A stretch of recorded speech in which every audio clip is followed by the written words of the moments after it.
Info tube کے معزز ناظرین السلام علیکم دوستوں، آج ہم آپ کو ایک بادشاہ اور اس کے لالچی وزیر کی ایک بہت ہی حیرت انگیز کہانی سنائیں گے۔ ایک دن بادشاہ کا موڈ بہت اچھا تھا۔ وہ اپنے نوجوان وزیر کی طرف مڑا اور مسکرا کر پوچھا، تمہاری زندگی کی سب سے بڑی خواہش کیا ہے؟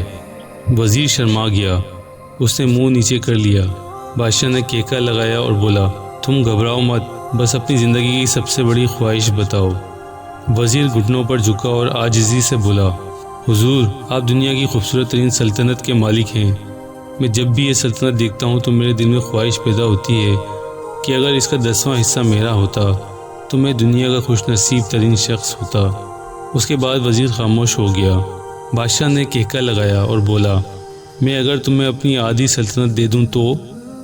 وزیر نے گھبرا کر اوپر دیکھا اور عاجزی سے بولا، بادشاہ سلامت، یہ کیسے ممکن ہے؟ میں اتنا خوش قسمت کیسے ہو سکتا ہوں؟ بادشاہ نے فوراً احکامات لکھنے کا حکم دیا۔ بادشاہ نے اپنے پہلے حکم کے ذریعے اپنی آدھی سلطنت نوجوان وزیر کے حوالے کرنے کا فرمان جاری کر دیا۔ دوسرے حکم میں بادشاہ نے وزیر کا سر قلم کرنے کا آرڈر دے دیا۔ وزیر دونوں احکامات پر حیران رہ گیا۔ بادشاہ نے احکامات پر مہر لگائی اور وزیر کی آنکھوں میں آنکھیں ڈال کر بولا، تمہارے پاس 30 دن ہیں۔ تم نے ان 30 دنوں میں صرف 3 سوالوں کے جوابات تلاش کرنے ہیں۔ اگر تم کامیاب ہو گئے تو میرا دوسرا حکم منسوخ ہو جائے گا اور تمہیں آدھی سلطنت مل جائے گی، اور اگر تم ناکام ہو گئے تو پہلا حکم خارج سمجھا جائے گا اور دوسرے حکم کے مطابق تمہارا سر اتار دیا جائے گا۔ وزیر کی حیرت پریشانی میں بدل گئی۔ بادشاہ نے اس کے بعد فرمایا، میرے 3 سوال لکھ لو۔ وزیر نے لکھنا شروع کر دیا۔ بادشاہ نے کہا، سوال نمبر 1، انسان کی زندگی کی سب سے بڑی سچائی کیا ہے؟ وہ رکا اور بولا، دوسرا سوال، انسان کی زندگی کا سب سے بڑا دھوکہ کیا ہے؟ وہ پھر رکا اور بولا، تیسرا سوال، انسان کی زندگی کی سب سے بڑی کمزوری کیا ہے؟ بادشاہ نے اس کے بعد نکارے پر چوٹ لگوائی اور بآواز بلند فرمایا، تمہارا وقت شروع ہوتا ہے اب۔ وزیر نے دونوں پروانے اٹھائے اور دربار سے دوڑ لگا دی۔ اس نے شام ملک بھر کے دانشور، ادیب، مفکر اور ذہین لوگ جمع کیے اور یہ تینوں سوال ان کے سامنے رکھ دیے۔ ملک بھر کے دانشور ساری رات بحث کرتے رہے، لیکن وزیر نے دوسرے دن دانشور بڑھا دیے، لیکن نتیجہ وہی نکلا۔ وہ آنے والے دنوں میں لوگ بڑھاتا رہا مگر اسے کوئی تسلی بخش جواب نہ مل سکا، یہاں تک کہ وہ مایوس ہو کر دارالحکومت سے باہر نکل گیا۔ وہ سوال اٹھا کر پورے ملک میں پھرا مگر اسے پھر بھی کوئی تسلی بخش جواب نہ مل سکا۔ وہ مارا مارا پھرتا رہا، شہر شہر، گاؤں گاؤں کی خاک چھانتا رہا۔ شاہی لباس پھٹ گیا، پگڑی ڈھیلی ہو کر گردن میں لٹک گئی، جوتے پھٹ گئے اور پاؤں میں چھالے پڑ گئے، یہاں تک کہ شرط کا آخری دن آ پہنچا۔ اگلے دن اس نے دربار میں پیش ہونا تھا۔ وزیر کو یقین تھا کہ یہ اس کی زندگی کا آخری دن ہے۔ کل اس کی گردن کاٹ دی جائے گی اور جسم شہر کے مرکزی پل پر لٹکا دیا جائے گا۔ وہ مایوسی کے عالم میں دارالحکومت کی کچی آبادیوں میں پہنچ گیا۔ آبادی کے سرے پر ایک فقیر کی جھوپڑی تھی۔ وہ گرتا پڑا اس کٹیا تک پہنچ گیا۔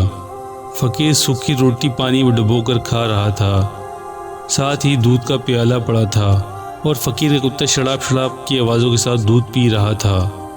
فقیر نے وزیر کی حالت دیکھی، کہکا لگایا اور بولا، جناب عالی، آپ صحیح جگہ پہنچے ہیں، آپ کے تینوں سوالوں کے جوابات میرے پاس ہیں۔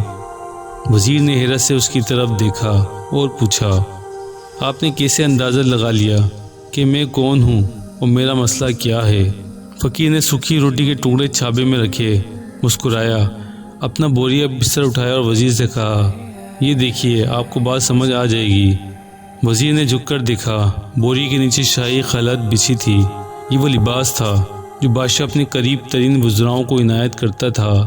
فقیر نے کہا، جناب عالی، میں بھی اس سلطنت کا وزیر ہوتا تھا، میں نے بھی آپ کی طرح بادشاہ سے شرائط لگانے کی غلطی کر لی تھی، نتیجہ آپ کے سامنے ہے۔ فقیر نے اس کے بعد سوکھی روٹی کا ٹکڑا اٹھایا اور دوبارہ پانی میں ڈبو کر کھانے لگا۔ وزیر نے دکھی دل سے پوچھا، کیا آپ بھی جواب تلاش نہیں کر سکے تھے؟ فقیر نے کہا لگایا اور جواب دیا، میرا کیس آپ سے مختلف تھا، میں نے جواب ڈھونڈ لیے تھے، میں نے بادشاہ کو جواب بتائے، آدھی سلطنت کا پروانہ پھاڑا، بادشاہ کو سلام کیا اور اس کٹیا میں آ کر بیٹھ گیا۔ میں اور میرا کتا دونوں مطمئن زندگی گزار رہے ہیں۔ وزیر کی حیرت بڑھ گئی، لیکن یہ سابق وزیر کی حماقت کے تجزیے کا وقت نہیں تھا۔ جواب معلوم کرنے کی گھڑی آ پہنچی تھی۔ چنانچہ وزیر اینکر پرسن بننے کے بجائے فریادی بن گیا اور اس نے فقیر سے پوچھا، کیا آپ مجھے سوالوں کے جواب دے سکتے ہیں؟ فقیر نے ہاں میں گردن ہلا کر جواب دیا۔ میں پہلے 2 سوالوں کا جواب آپ کو مفت دوں گا، لیکن تیسرے جواب کے لیے تمہیں قیمت ادا کرنی پڑے گی۔ وزیر کے پاس شرط ماننے کے سوا کوئی آپشن نہیں تھا۔ اس نے فوراً ہاں میں گردن ہلا دی۔ فقیر بولا، دنیا کی سب سے بڑی سچائی موت ہے۔ انسان کوئی بھی ہو، کچھ بھی ہو، وہ اس سچائی سے بچ نہیں سکتا۔ وہ رکا اور بولا، انسان کی زندگی کا سب سے بڑا دھوکہ زندگی ہے۔ ہم میں سے ہر شخص زندگی کو دائمی سمجھ کر اس کے دھوکے میں آ جاتا ہے۔ فقیر کے دونوں جواب ناقابل تردید تھے۔ وزیر سرشار ہو گیا۔ اس نے اب تیسرے جواب کے لیے فقیر سے شرط پوچھی۔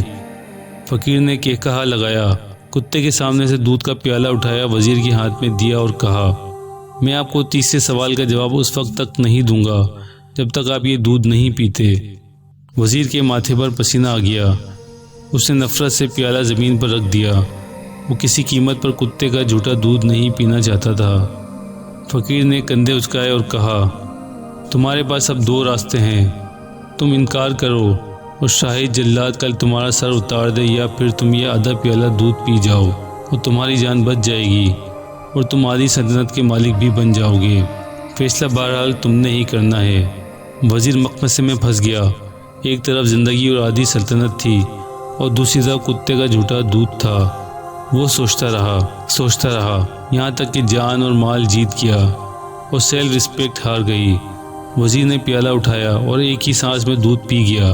فقیر نے کہا لگایا اور بولا، میرے بچے، انسان کی سب سے بڑی کمزوری غرض ہوتی ہے۔ یہ اسے کتے کا جھوٹا دودھ تک پینے پر مجبور کر دیتی ہے، اور یہ وہ سچ ہے جس نے مجھے سلطنت کا پروانہ پھاڑ کر اس کٹیا میں بیٹھنے پر مجبور کر دیا تھا۔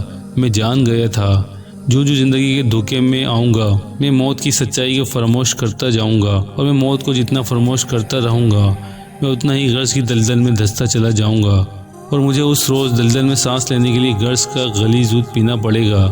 لہٰذا میرا مشورہ ہے، زندگی کی تینوں حقیقتوں کو جان لو، تمہاری زندگی اچھی گزرے گی۔ وزیر خجالت، شرمندگی، خود ترسی کا تحفہ لے کر فقیر کی کٹیا سے نکلا اور محل کی طرف چل پڑا۔ وہ جو محل کے قریب پہنچ رہا تھا، اس کے احساس شرمندگی میں اضافہ ہو رہا تھا، اس کے اندر ذلت کا احساس بڑھ رہا تھا۔ وہ اس احساس کے ساتھ محل کے دروازے پر پہنچا۔ اس کے سینے میں خوفناک ٹیس اٹھی۔ وہ گھوڑے سے گرا، لمبی ہچکی لی اور اس کی روح قفس عنصری سے پرواز کر گئی۔ دوستوں، ہمیں کسی نہ کسی دن ٹھنڈی جگہ بیٹھ کر زندگی کے ان بنیادی سوالوں پر ضرور غور کرنا چاہیے۔ ہمیں یہ سوچنا چاہیے، ہم لوگ کہیں زندگی کے دھوکے میں آ کر غرض کے پیچھے تو نہیں بھاگ رہے، ہم لوگ کہیں موت کو فراموش تو نہیں کر بیٹھے۔